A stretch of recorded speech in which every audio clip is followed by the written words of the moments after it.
जय श्री राम। आप सभी का जीवन मंगलमय हो। आज की धर्म परिचर्चा भारत संस्कार मंच यूट्यूब चैनल, जो सनातन धर्म के उत्थान के लिए संचार क्रांति, फेसबुक, इंस्टाग्राम, ट्विटर संचार क्रांति को सहयोग करके सब्सक्राइब, लाइक, शेयर, फॉलो करके, जिसमें आपसे कोई धन नहीं मांगा जा रहा है, समयदान, थोड़ा सा समय आप इस वीडियो को देखने, सब्सक्राइब, लाइक, शेयर, फॉलो करने के लिए करें, जिससे आप अपने इष्ट अभीष्ट को प्राप्त करें, परमात्मा की अनुदान वरदान प्राप्त करें, उनके सहचर, अनुचर, अगोचर बन करके, साथी संघाती बनकर स्वयं संतुष्ट हों, पुष्ट हों, अपने इंद्रियों को संभालें, अपने जीवन को संवारें, सुधारें और संभालें परिवार को, समाज को, राष्ट्र को और विश्व को। सब में सुख, शांति, सौहार्द हो। सत्कार, आदर, नमन, वंदन, प्रेम और सेवा की गंगा प्रवाहित हो। नित्य निरंतर इसका प्रवाह चलता रहे। धरती स्वयं स्वर्ग धरती पर अवतरित हो। ये पुरुषार्थ आप सभी महान भाव करने की कृपा करें। आइए हम सब अब ये जो दो दर्शन है, एक सांख्य दर्शन, सांख्य दर्शन से अभीष्ट ये संसार जो है, शरीर और इंद्रियां, अपनी अनुभूति, संसार की अनुभूति, परमात्मा की अनुभूति, उनकी उपयोगिता, सार्थकता, समुचित व्यवस्था, सुव्यवस्था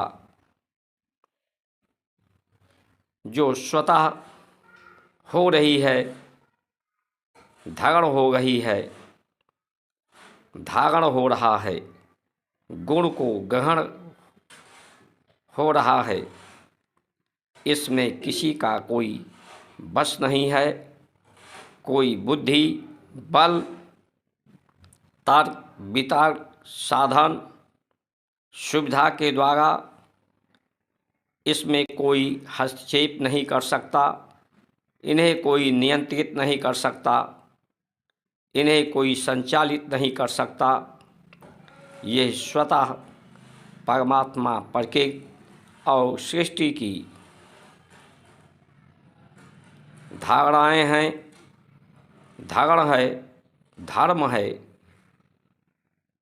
सुव्यवस्था है। आज जो योग दर्शन है, योग में अपने चित्त, मन, बुद्धि, इंद्रियों और प्राण को, शरीर को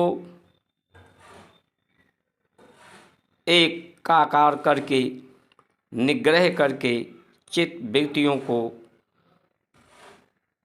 प्राण को, मूलाधार में जो प्राण की दो अवस्था है, सकारात्मक, नकारात्मक, धन और ऋण ऊर्जा, जो दोनों नाथों से चलती हैं, अनुलोम विलोम के द्वारा मूलाधार में जब योगी इसे मिलाता है दो धाराओं को, तो इस दोनों धाराओं के मिलने से बिजली, प्रकाश पैदा होता है।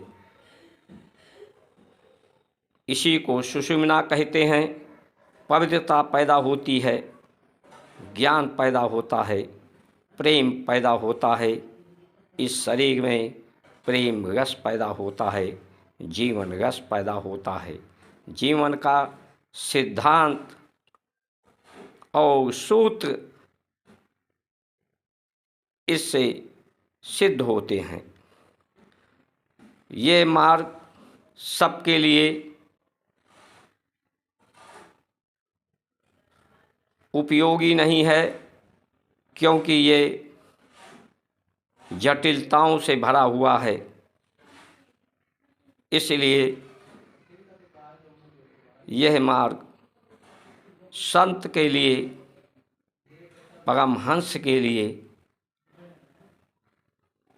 ब्राह्मण के लिए, लेकिन सभी लोग परमात्मा के ही अंश हैं। इसकी सार्थकता, उनकी महानता को सिद्ध करने के लिए सब लोग संतुष्ट पुष्ट होना चाहते हैं। सभी अपने इष्ट अभीष्ट को प्राप्त करना चाहते हैं। इसलिए समान व्यवस्था, सम व्यवस्था हमारे ऋषियों ने संस्कार को दिया। संस्कार एक सरल और सुगम सन्मार्ग है, जो एक योगी को, एक संत परमहंस को जो परिणाम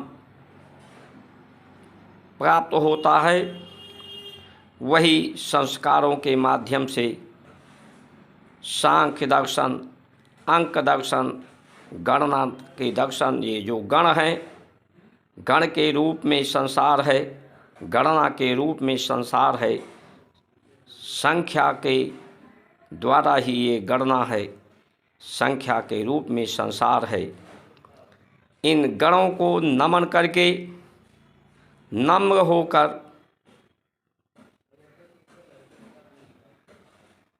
बुद्धि को नमन करके, न्यून करके, विचारों को, कामनाओं वासनाओं को न्यून करके, अपनी जरूरतों को न्यून करके,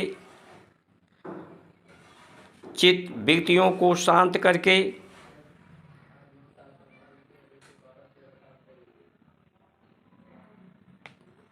परमात्मा की सेवा परमात्मा की ही की जा सकती है। इसीलिए हमारे यहाँ गुरु ब्रह्मा गुरु विष्णु गुरुदेवे महेश्वरा ओम साक्षात परब्रह्म तस्मै श्री गुरुवै नमः। इन्हें परब्रह्म के समान उनकी साकार मूर्ति, क्योंकि वे आपको जीवन को संभालना, संवारना, सुधारना, आपके लिए समुचित व्यवस्था, उपयोगी अनुपयोगी क्या है, इसका ज्ञान कराते हैं। आपको अपना अनुभूति, आप क्या हो, संसार क्या है, परमात्मा क्या है, इनकी उपयोगिता, सार्थकता क्या है, ये ज्ञान कराते हैं, अनुभव कराते हैं, अनुभूति कराते हैं, और इसे आचरणों के द्वारा, व्यवहारों के द्वारा, नम्रता के द्वारा प्रदर्शित करते हैं। परमात्मा के अंश होने का सब में परमात्म दर्शन, आत्मदर्शन करके संतुष्ट पुष्ट होने की अवधारणा को पैदा करती है। अब आइए हम सब मिलकर देखें आज के समय में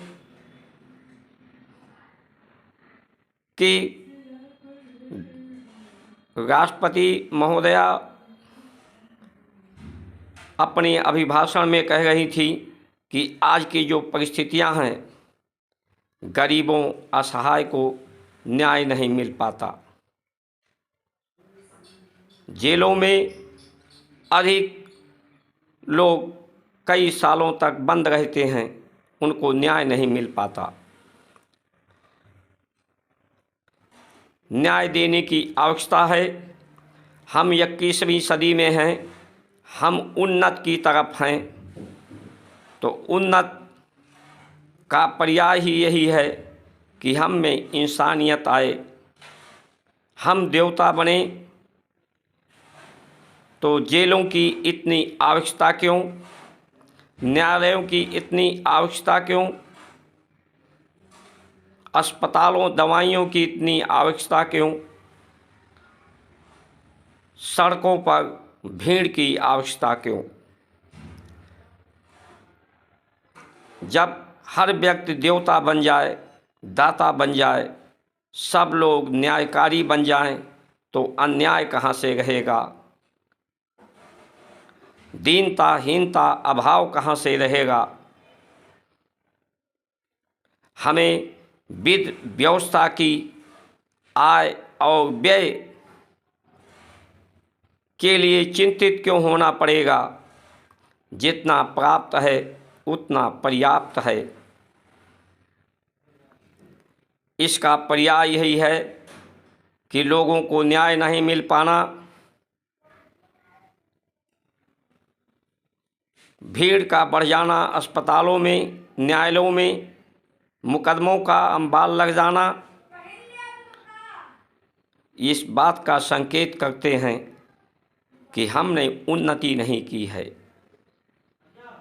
हम में मानवता, इंसानियत, देवता नहीं बने हैं। सबको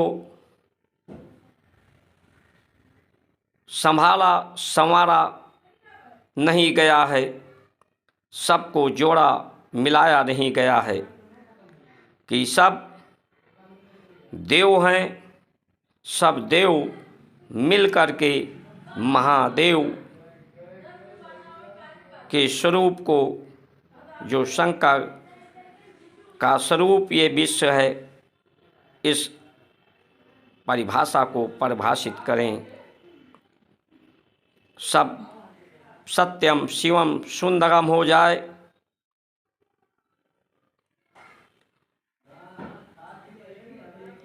ऐसे हमारे देश के भ्रमित लोग हैं, मत भ्रम बुद्धि भ्रष्ट लोग हैं, जो आय व्यय को बढ़ाने की, जीवन को आदान प्रदान, व्यापार, हर क्षेत्र में, धर्म के क्षेत्र में, न्याय के क्षेत्र में, राजनीति के क्षेत्र में जो सेवा प्रेम के लिए होना चाहिए, सब व्यापार, परिवार, सेवा और प्रेम के लिए होना चाहिए, एक दूसरे से जुड़ने के लिए, जोड़ने के लिए होना चाहिए। अलगाव बिलगाव शंका भय भ्रम को समाप्त होने के लिए होना चाहिए। वो आज भय और भ्रम शंका को पैदा कर रहे हैं।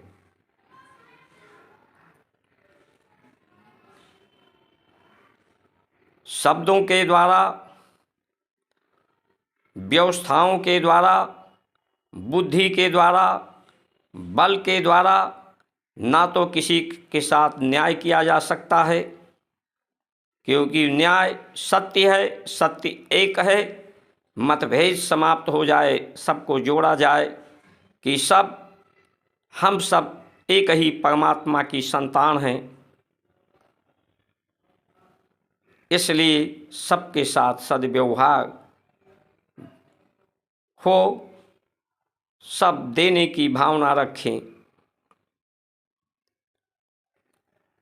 यही उन्नति है।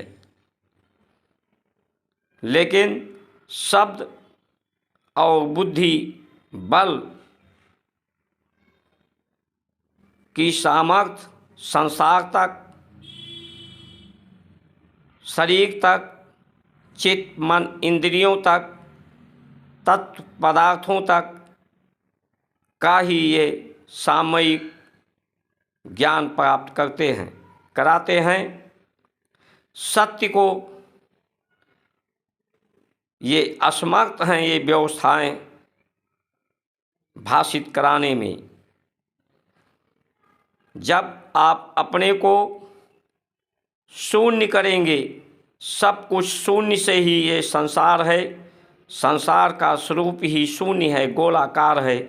पृथ्वी गोल, सूर्य गोल, चंद्रमा गोल, वायुमंडल गोल, ये शून्य के से ही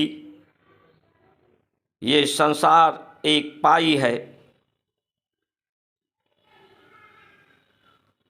2 पाई चौपाई, 10 इंद्रियां हैं, 10 दिशाएं हैं,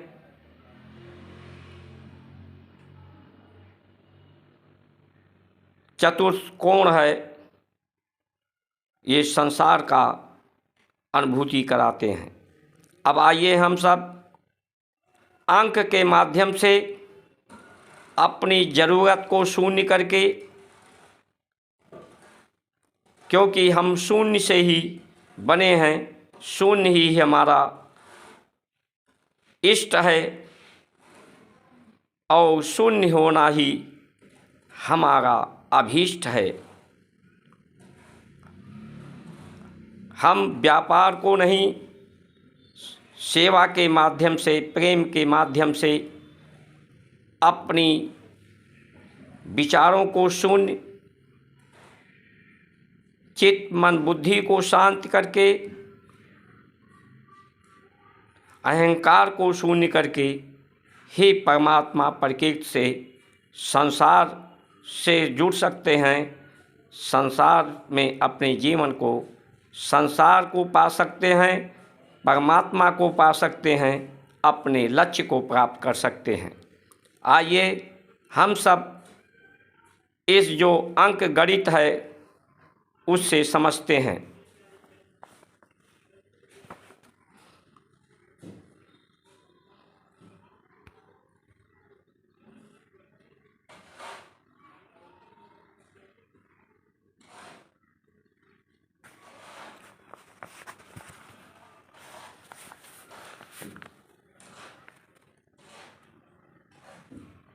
ये आप जो एक देख रहे हैं, एक में भी ऊपर शून्य होता है, नीचे एक पाई होती है, वो एक होता है। यानी शून्य से ही एक की शुरुआत है, एक से ही ये जो गणना है, हम शून्य से ही हैं। 2 के अंक को देखिए, ऊपर से ये मुड़ा हुआ है, इनमें नम्रता है, नीचे गोल है। ये हिंदी की अंक गणित है, इसमें भी शून्य है। 3 को आप देखें, उसमें भी नीचे शून्य होता है। 4 देखें, उसमें भी शून्य है। 5 है, उसमें भी शून्य है। 6 में भी शून्य है। 7 में भी शून्य है। 8 ये खुला हुआ है। ये 8 सिद्धियां हैं जो बंधन से मुक्त करती हैं, आज परमात्मा से योग करके अपनी दुखों से मुक्त कराती हैं। 8 सिद्धियां, ये 9 है, 9 भी खुला हुआ है, ये बंधन में नहीं है। ये 9 निध है, 9 कोष है जो आपकी जीवन यात्रा को पूर्ण कराती हैं। यानी सब में शून्य है, शून्य से ही सारी गणना है। हम शून्य हो जाएंगे तो एक से जो सबसे बड़ा 9 है, अंतिम गिनती, अंतिम लक्ष्य तक पूरे संसार को जान पाएंगे, समझ पाएंगे, अनुभूति कर पाएंगे, अपना पाएंगे, अपनी जिंदगी को संवार पाएंगे, संभाल पाएंगे। अब आए कोण, 45 अंश का कोण, उसमें भी एक लकीर है, उसकी अवस्था खाली बदलती है, और 4-5 को जोड़ा जाए तो 9 प्राप्त होते हैं। 90 अंश के कोण को देखा जाए तो 9 और 0 180 अंश के कोण को देखा जाए, जिसमें यह पाई नीचे होता है और 9 और 0 होते हैं। 360 अंश का कोण बनाया जाए तो इसमें एक गोला बन जाता है, गोल पूरा संसार आ जाता है। इसमें भी 3 और 6 और 0 कुल मिलाकर 9, 6, 3 ये सम गिनती है। इसे गुणा किया जाए, भाग किया जाए, इसमें समानता रहती है। 9 विशेष है, एक से ही अनेक हैं। अब इसे गुणा के भाग में देखें, इसी पाई को एक दूसरे से क्रॉस किया जाए तो गुणा कई, यानी नर और नारी परमात्मा प्रकृति जब मिलते हैं तो सृष्टि का विस्तार होता है। भाग में भी एक ही पाई है, नीचे ऊपर शून्य है, यानी ये सब संसार परमात्मा का ही भाग्य है। शून्य से ही माइनस, नीचे एक लकीर है, एक ही लकीर, एक ही लक्ष्य हमारा है, वो माइनस हैं हम, रिद्धि हैं, ऋण है, बकाया है, बकायेदार हैं हम परमात्मा प्रकृति के।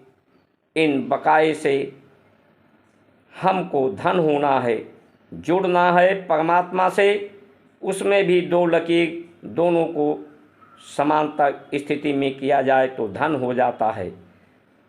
गाय को धेनु कहा गया है, गाय से ही हमें ये पवित्रता को जोड़ती है, धरती को पवित्र करती है, धरती अन्न को पवित्र करती है, अन्न हमारे विचार को पवित्र करते हैं।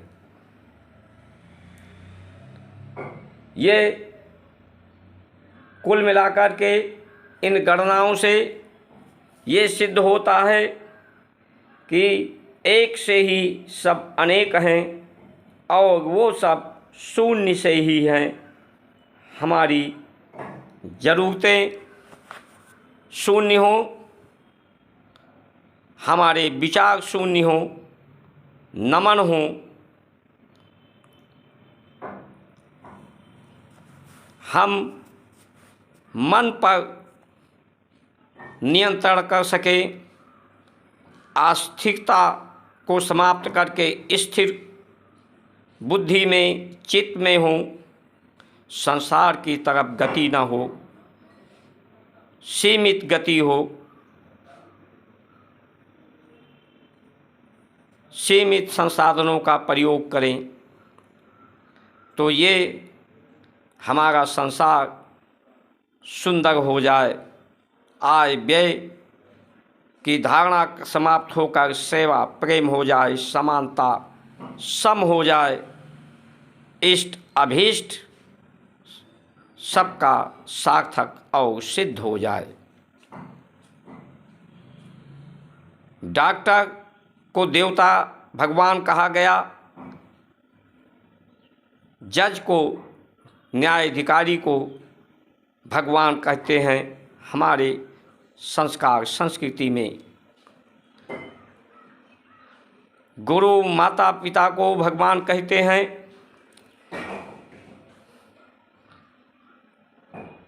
आज जो हमें व्यवस्थाएं देते हैं, राजनीतिक दल जो नियत और नीति बनाते हैं, मार्गदर्शन प्रदर्शन करते हैं,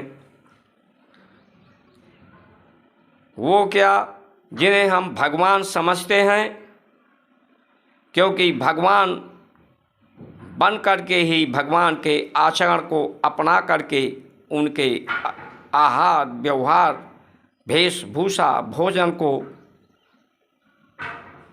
अपना करके ही कोई सद्मार्ग पर चलकर संस्कार संस्कृति परंपराओं के ही कोई भगवान हो सकता है। मन पर अधिकार प्राप्त करके ही कोई अधिकारी हो सकता है। चित्त की विकृतियों का निरोध करके ही कोई अधिकारी बन सकता है, भगवान हो सकता है, परम पद का अधिकारी हो सकता है, परम गति का अधिकारी हो सकता है, स्वस्थ रहने का अधिकारी हो सकता है, शांत प्राप्त करने का अधिकारी हो सकता है। तो क्या ऐसा हो रहा है? हमारे ये भगवान क्या भगवान के रूप में हैं? कैसे हैं ये भगवान कि जो अपनी जरूरी तय सुख सुविधा को प्राप्त करने के लिए जनता जनार्दन को एक चरागाह बना दिए हैं, इनको चरते हैं और संसार में न दानम न शीलम न गुणम न धर्मम ते मृत्यु लोका भूभाग भूता मृगस चरंती। मृगों के झुंड के रूप में धरती का भाग बनकर भूत की भांति ऐसे लोग विचरण करते हैं, जिन्हें जनता जनार्दन भगवान के रूप में हमारी संस्कार संस्कृति स्वीकार करती है। आज के ऐसे ये भगवान हो गए हैं, जो स्वयं भगवान होकर दूसरे को भगवान होने का अनुभव कराना चाहिए, इन्हें अनुभूति करानी चाहिए, उनसे सेवा प्रेम करना चाहिए। उन्हें स्वयं आप अनुभव करें कि आज के भगवान कैसे हैं। इसलिए ये जो आंदोलन, चाहे किसान आंदोलन हो, चाहे चुनाव हो, हमें अपने भारत की संस्कार संस्कृति को चुनना चाहिए और कोई भी राजनीतिक दल अपने जीवन में इसे चुनने को तैयार नहीं है। इसलिए कोई आंदोलन न करें, किसान भाई अपने घरों पर शांतिपूर्वक जाएं, कोई जिंदाबाद मुर्दाबाद नहीं। हमारे स्वतंत्रता सेनानियों ने, ऋषियों पुरुषों ने, महापुरुषों ने, जब हर व्यक्ति परमात्मा का ही अंश है तो किसी व्यक्ति का मजहब जात पात का विरोध कैसे हो सकता है? उनका विरोध करना परमात्मा का विरोध करना है, प्रकृति का विरोध करना है, जैसा कि आज लोग कर रहे हैं। इष्ट और अभीष्ट अस्तित्व को ही समाप्त करने में तुले हुए हैं। सिर्फ हमारे महापुरुषों ने, अमर बलिदानियों ने उनका विरोध नहीं, उनकी व्यवस्था का विरोध किया। उन व्यवस्थाओं को समाप्त करने की बात करी के लिए अपना हंसते हंसते प्राण का बलिदान दिया। हमारे ऋषियों मनीषियों ने अपने जीवन को पुरुषार्थ को लगाया, सद्मार्ग के लिए, सद्ज्ञान के लिए, सिद्धांत और सूत्र और दर्शन के लिए। आज उनका हम अपमान कर रहे हैं, मजाक उड़ा रहे हैं, क्योंकि जिस व्यवस्थाओं को, जिन अवस्थाओं को समाप्त करने की बात के लिए उन्होंने इतना बड़ा कष्ट को झेला, आज उन्हीं व्यवस्थाओं को हमारे जो भगवान हैं उन्हीं का विस्तार कर रहे हैं, उन्हीं का समर्थन कर रहे हैं। इसलिए कोई आंदोलन करने की ज़रूरत नहीं, आंदोलन करना ही है तो अपनी ज़रूरतों आवश्यकताओं को कम करें, अंग्रेजी शिक्षा का बहिष्कार करें, दूर संचार टेलीविज़नों का बहिष्कार करें, चुनाव का बहिष्कार करें, अपने घरों में शांत होकर बैठें। जो कुछ प्राप्त है, पर्याप्त है, ऐसा विश्वास करें, परमात्मा पर विश्वास करें, उससे जुड़ें। यहाँ संसार में कुछ खोना नहीं है, कुछ खोने के लिए नहीं है, कुछ पाने के लिए नहीं है, कुछ अपने बस में नहीं है। जो कुछ है वो सब जीवन प्रवाहित हो रहा है। लोग पैदा हो रहे हैं, बड़े हो रहे हैं, बूढ़े हो रहे हैं और जीवन शरीर को छोड़ करके मृत्यु लोक को प्राप्त हो रहे हैं। ये किसी के बस में नहीं है। सिर्फ परमात्मा के अनुचर सहचर अनुगामी बनकर अपने इष्ट अभीष्ट को प्राप्त करें। सब देव बने, देवता बनकर सब आपस में मिलें, मिलकर सब देव देव मिलें तो महादेव की सार्थकता सिद्ध हो जाए। इन्हीं वचनों के साथ आप सभी की सुमंगल कामना करते हुए जय श्री राम।